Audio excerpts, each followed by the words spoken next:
不知道 gravity 這怎麼念啊 ？Anti-gravity。這台空拍機全景影片360度沉浸式飛行，249克的重量，哇，完美到不行。但是你有没有想過，玩空拍機最大的敌人是誰？錢包嗎？也不能說你錯啊。玩空拍機最大的敵人是你啊 ，It's you。你到底可不可以飛呢？我們針對249克这個前提，就是法規說你不用註冊，可以直接拿去飛之前呢，出幾個是非題測驗你一下。來哦，一，我找到一處無人的海邊，無人哦，請問我能不能拍攝日出時太陽冒出海平面的縮時？二，不在信航區內的河濱公園，晚上球場的燈超級明亮，可以清楚目視空拍機，請問我可不可以低空飛行拍自己打球，不考慮被打下來的問題？三，東區有舞蹈表演，也有圍觀的群眾，但我已經持有最高級的飛行的證照，我可不可以在不申請的情況下低空飛行拍攝他們的表演？你們心中應該有答案了，除了第3題很明顯不行，那前2題的答案呢，也是不行啊。大妹，所以你說該不該買空拍機呢？飛行的限制其實還有很多。我剛剛說的例題，第1題的陷阱是日出前，第2題是夜間，只要包含日落後到日出前的这個期間，就是禁止哦，禁止所有沒有經過申請的飛行。那申請的前提是什麼？法人跟考照。哇，頭痛。或是你可以去美國的荒野飛，那邊酒駕也沒在做。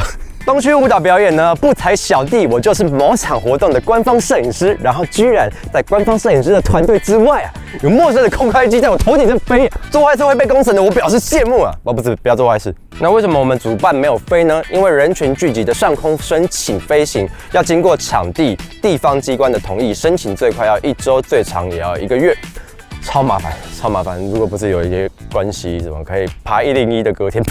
如果不是很早就定好的活動，臨時申請的工作天數根本不夠。沒想到吧？你只是想要來看個開箱，沒想到擅自被我說教了好久。我很抱歉，我只是想告訴你啊，空拍機已經不是當年那個夢想的玩具了，它更貼近現實的器材一點點。所以我在挑空拍機的時候，不太會閉眼睛說啊，搞累。瞎選一個好玩的，沒辦法。我更會介意我花了這個心力去學習跟研究之後，那你能帶給我的快樂，可以凌駕於這個時間成本嗎？我知道它可以為各位帶來這台 Anti-gravity。為什麼它那麼特殊？就因為它是世界上第一台全景空拍機嗎？那你我心知肚明，再給友商一點時間，空拍的圖傳還是會有差。但我們在這之前應該都看過，全景攝影的算法不是美工刀劃過去把黑邊切掉拼起來就好，它會涉及到一些接縫處理的邏輯。一個接縫好不好，你把接縫對着自己的臉就會知道，這會決定你會不會變成晉級的巨人。此外還有耀光之類的處理。總之我敢說，就算再過個1、2代，第3代我不敢保證啊，但 Anti-gravity 這台空拍機在你手上的保值性是可以預期的。我不是說它在市場上的保值性，3C 二手出市场的新品的時候，舊的價格一定是直接腰斬的。我是說在你手上的價值，它的畫質、接縫處理，還有沉浸式的體驗，都可以讓你好好的使用它。就算你不去追新的器材，它也能滿足你目前為止的飛行跟空拍需求，以及想要體驗它的樂趣。這個飛行體驗怎麼講呢？你有玩過跳傘嗎？或是玩過滑翔翼？我能想得到最接近的體驗就是這些啦。你人在空中的。就是人浮在那個地方，你不是在開飛機只看得到眼前，你不是在搭直升機只有2側的窗戶可以看，你就是在天上，你感受不到風，感受不到人，但你就是在那裡。哇，我是靈魂出竅了嗎？它變態到什麼地步？我真的可以用變態來形容它，因為我沒有想過可以這樣搞。它有 Sky Patch 天空之路，簡單的說，你可以預先規劃好飛行的路線，好了之後一鍵讓它自己飛全程，直到折返，通通丟給它飛。你可以把這個眼鏡給你身邊的任何人戴着，他不用飛，只要放輕鬆欣賞這些風景就好。哇，聽起來很像可以在某些旅遊景點賣錢的感覺。體驗一次收100會回本嗎？哦，對了，它設定上你還可以騎着一隻龍，雖然我覺得有點北七，但反正你可以打開這個功能，小孩應該會蠻開心的。但因為它看起來有點太像動畫了，建議你讓小朋友騎龍的時候要飛到身邊跟自己打招呼，他才會知道說，哦，這條龍是真的。那它本質上還是全景相機嘛？各位朋友應該都有買全景相機吧？沒有？那這也是我的賣場連結。全景相機的特性就是後製嘛，你飛出去拍完，你可以再依照你真的覺得好看的畫面輸出成平面影片，甚至你覺得哦都好好看，那你就多輸出個幾次，輸出好幾個平面影片，就是素材多到爆。更棒的是全景嘛，沒有構圖的限制，不會有空拍機飛出去還要想辦法把鏡頭從橫的調成直的這種事情，不需要。没有，你愛怎麼樣就怎麼樣。你要橫的，要直的，要方的啊，還是你要很奇葩的？小行星和天空星球也還是有得玩。哇，太可怕了，進步得太快了。以前空拍機飛出去啊，還要瞧運鏡啊，瞧鏡頭啊，搞什麼環繞抬升，現在沒有，你飛出去就對了，什麼都不要想，剩下的我們回家弄。那你說冰島，我連飛得好都有問題啊？你想多了，真的。Sky Genie 天空精靈，你起飛之後用手把開選單，按進去直接預設好怎麼飛啊，直接預設好我的天啊！我以前練空拍機的運鏡是要練到跟機器一樣穩，我沒有想要被機器直接取代。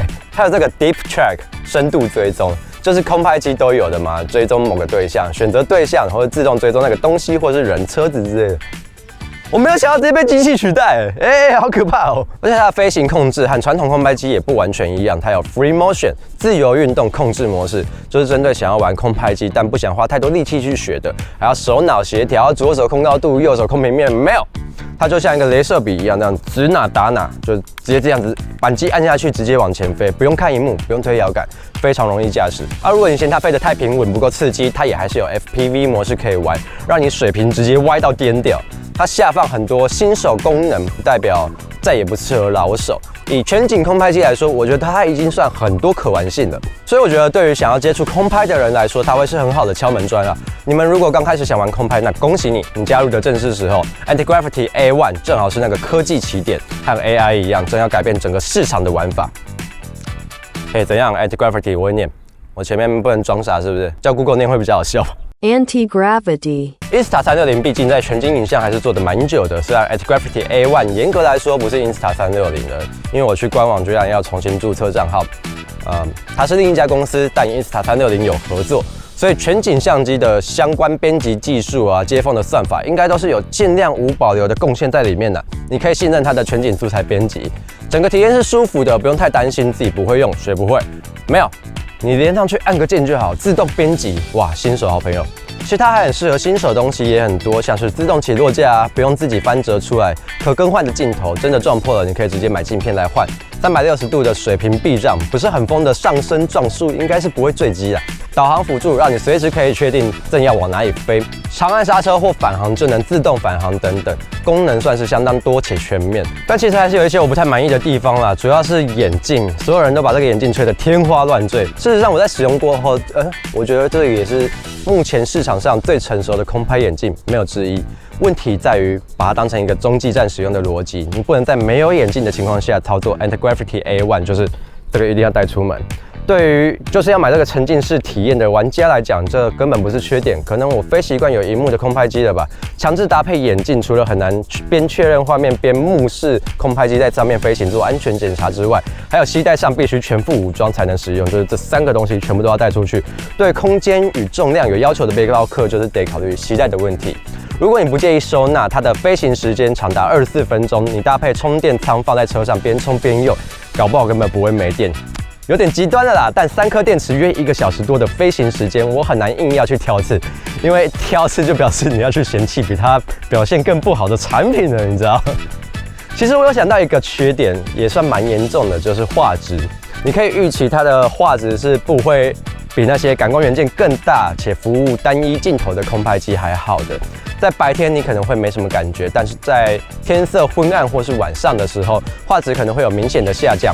基本上就是你用全景相機拍的畫質怎麼樣，那 Antigravity A1 的飛在空中的表現就大概是那樣子。因為空拍的距離美確實讓這個細節純淨度的問題被忽略了，但這個問題確實存在。我想畫質也會是他們將來下一代要改進的點吧。但你說畫質很差嗎？我剛剛講了，白天你可能沒什麼感覺，但是到了晚上你可以飛嗎？啊？搞了半天，我開頭前面3題是問爽啊，新手沒有申請，晚上不能飛嘛，所以預算夠，放心買，它可以再戰個幾年。所以誰適合買？喜歡親近大自然的人，想要體驗靈魂出竅的人，願意花時間做功課，查你常常去啊，你想去的那些地方可以飛空拍機的人，那就是可以買。誰不適合買？畫質黨，還有不想守法的人。以前你走在馬路上，只要擔心被車撞，現在走在路上都要擔心空拍機會砸下來。哇，可怕的不是空拍機，而是自私的飛手。希望不會再有人沒有申請就飛在我頭上。以上就是這次的評測，有成功幫你生火或是滅火的話，請留言告訴我，你們的回饋都是我繼續更新的動力。我正在努力，一個人當3個人用，自媒體真的好難。我努力一下，謝謝你們。就這樣，必達來了，我是詹斌，我們下次再見嘍，拜拜。